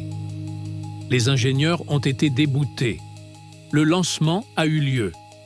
73 secondes après le décollage, des gaz de combustion chauds ont brûlé à travers le joint torique défaillant du propulseur d'appoint droit. La flamme a atteint le réservoir externe. Le réservoir s'est rompu. La navette s'est disloquée à environ 14 600 mètres d'altitude. 7 membres d'équipage sont morts. La nation a regardé cela se produire en direct à la télévision. L'enquête a révélé un schéma qui allait résonner pendant des décennies, des préoccupations d'ingénierie écartées. la pression du calendrier écrasant la sécurité, la certitude que le succès passé garantissait la sécurité future. 17 ans plus tard, le schéma s'est répété. Columbia s'est disloqué pendant la rentrée en 2003. 7 morts. Un morceau de mousse avait perforé le bouclier thermique de l'aile pendant le lancement. Des ingénieurs avaient remarqué l'impact et demandé des images satellites. La demande avait été rejetée. Le conseil d'enquête a trouvé les mêmes dynamiques, la normalisation de la déviance, où des problèmes connus sont acceptés comme routiniers parce qu'ils n'ont pas encore tué. Camarda a volé lors de la première mission après Columbia, précisément pour son expertise en protection thermique. Il a passé des années à étudier comment le dysfonctionnement institutionnel pouvait tuer des astronautes dépendant de boucliers thermiques. Quand le bouclier d'Artemis 1 est revenu endommagé, il a vu le même schéma.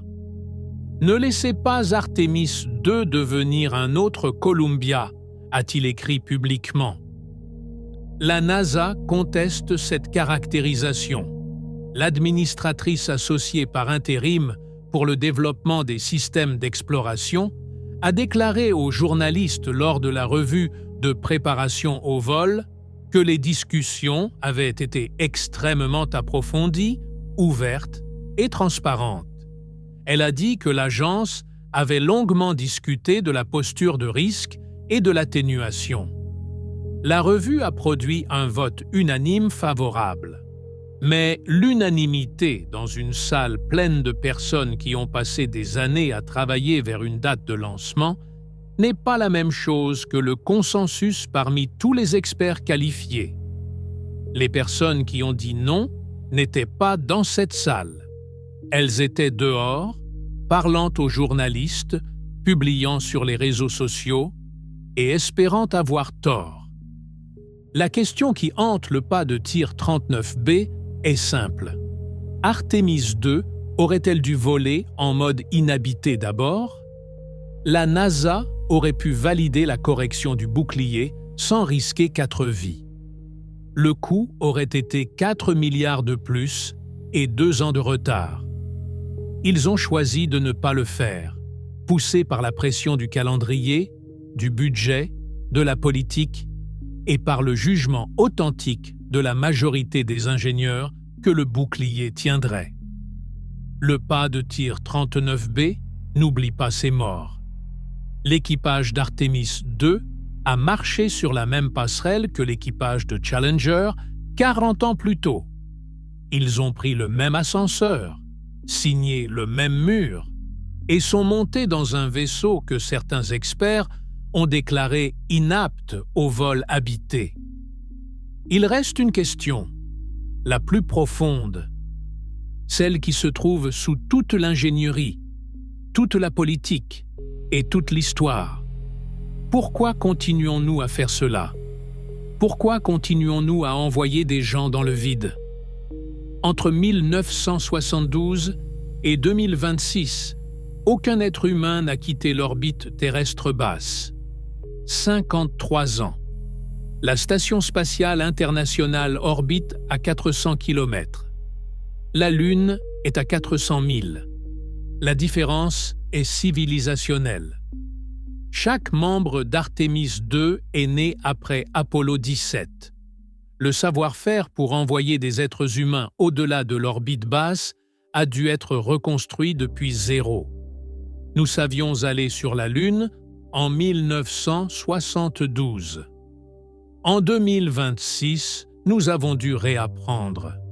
Le programme Artemis n'est pas simplement une mission spatiale. C'est un projet de récupération de mémoire civilisationnelle.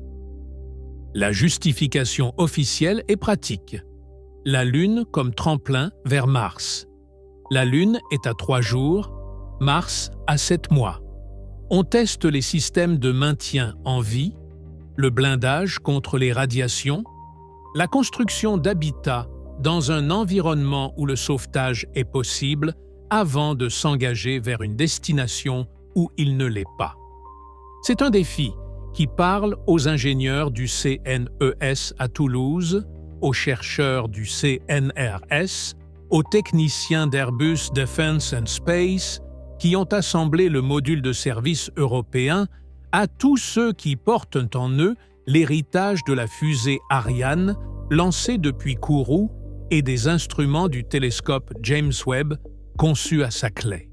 C'est l'argument rationnel. Il est solide et incomplet. Parce qu'il n'explique pas pourquoi 4 personnes sont montées à bord d'une machine au bouclier fissuré et ont chevauché 40 millions de newtons vers le ciel. Quelque chose d'autre l'explique. Chaque astronaute d'Apollo qui a vu la Terre depuis la Lune a décrit un changement profond, l'effet de surplomb. La planète apparaît fragile, sans frontières, une bille bleue suspendue dans la noirceur infinie. Michael Collins l'a appelée une toute petite balle d'apparence fragile. Edgar Mitchell a décrit une explosion de conscience, la compréhension que tout est connecté, que les frontières sur les cartes sont des fictions. L'équipage d'Artemis II verra cela. 4 nouveaux êtres humains regarderont la Terre depuis la face cachée de la Lune. Et pour la première fois dans l'histoire, ces yeux incluront une femme, une personne de couleur et quelqu'un qui n'est pas américain. Koch et Glover et Hansen apporteront des perspectives que les équipages entièrement blancs, entièrement masculins, entièrement américains d'Apollo ne pouvaient pas avoir. Christina Koch a essayé de l'articuler avant la mission. Elle a demandé aux gens de penser à ce que signifie être parmi les humains qui peuvent appeler la Lune une destination.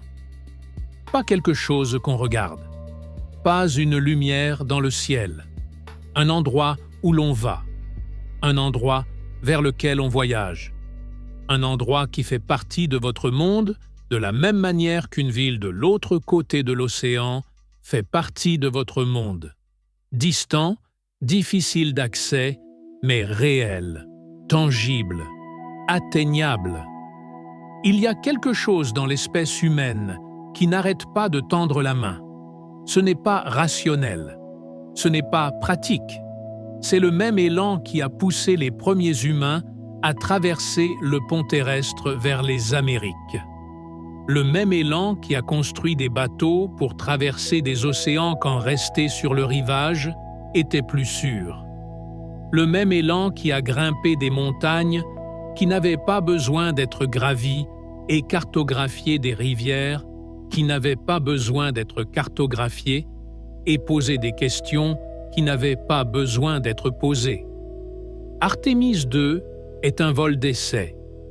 Personne n'a atterri. Personne n'a planté de drapeau. Personne n'a collecté de roches ni installé d'expérience à la surface. 4 êtres humains ont volé jusqu'à la Lune et sont revenus. C'est tout, et c'est tout ce qui compte. Parce que le vol d'essai n'est pas le but. Le but est ce qu'il prouve. Il prouve qu'après 53 ans de silence, l'humanité peut encore faire cela. Il prouve que le savoir-faire peut être reconstruit.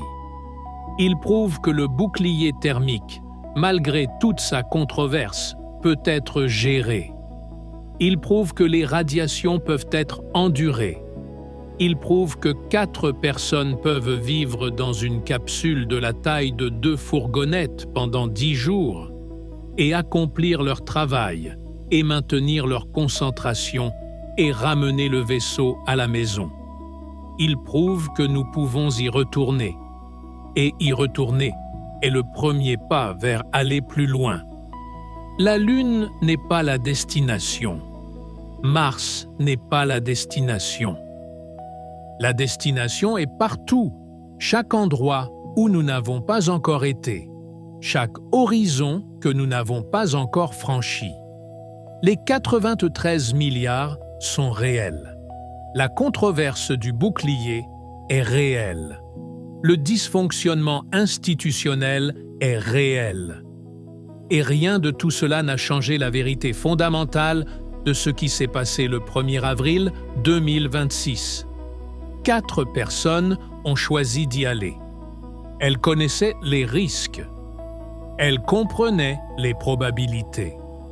Elles avaient lu les rapports dissidents et les analyses de sécurité et les comparaisons avec Challenger et Columbia. Elles ont regardé tout cela et elles ont marché vers le pas de tir quand même. Elles ont signé le mur de la salle blanche. Elles se sont sanglées dans leur siège. Elles ont senti 40 millions de newtons de force les pousser hors de la surface de la Terre et vers le ciel. Elles ont vu la face cachée de la Lune. Elles ont battu le record de distance. Elles ont regardé la Terre depuis 400 000 kilomètres et ont vu ce que seule une poignée d'êtres humains a jamais vu. Une planète si belle et si fragile que la simple vue depuis cette distance vous change pour toujours. Red Wiseman l'a dit simplement avant la mission. Nous 4, nous sommes prêts à partir. L'équipe est prête à partir. Le véhicule est prêt à partir. Prêt à partir. 3 mots qui portent le poids de 53 ans d'attente. 3 mots qui portent les ambitions d'une espèce qui ne peut pas cesser d'explorer. 3 mots qui portent le risque et l'émerveillement et la terreur et la beauté de laisser tout ce que l'on connaît derrière soi et de s'avancer dans l'obscurité. Artemis II n'est pas la fin de l'histoire. C'est la première phrase d'un nouveau chapitre. Un chapitre qui inclura des bases lunaires et des missions vers Mars et des technologies que nous n'avons pas encore inventées et des découvertes que nous ne pouvons pas encore imaginer. Un chapitre qui sera écrit par des personnes qui sont vivantes aujourd'hui. Des personnes qui ont regardé ce lancement. Des personnes qui ont senti le sol trembler quand 40 millions de newtons de poussée ont poussé une fusée de 100 mètres hors du pas de tir et vers le ciel de Floride. La Lune est à 400 000 kilomètres. Elle est là depuis 4 milliards et demi d'années. Elle y sera pendant des milliards d'années encore. Patiente, silencieuse, en attente. Et maintenant, pour la première fois en un demi-siècle, nous y retournons.